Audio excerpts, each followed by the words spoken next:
Okay, class, please take note of our lesson today. We will have an exam next week, okay? And everyone, before we end our class, I'd like you to meet our new exchange student, Maya. And Jeff, since ikaw yung president natin, I'd like to tour Maya around the school, okay? And Tina, sorry, pwede bang sa likod ka muna? Si Maya muna dyan sa tabi ni Jeff para lang maging komportable siya, okay?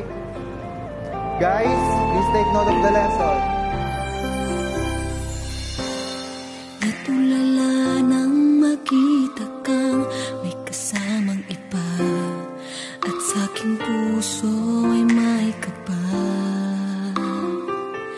Dahil nagtataka kung saan nga ba nagkamali o nagkulang ba. Ano nga bang meron siya? Di ko na malaman pa ang gagawin. Kakayanin kaya ika'y mawala at saka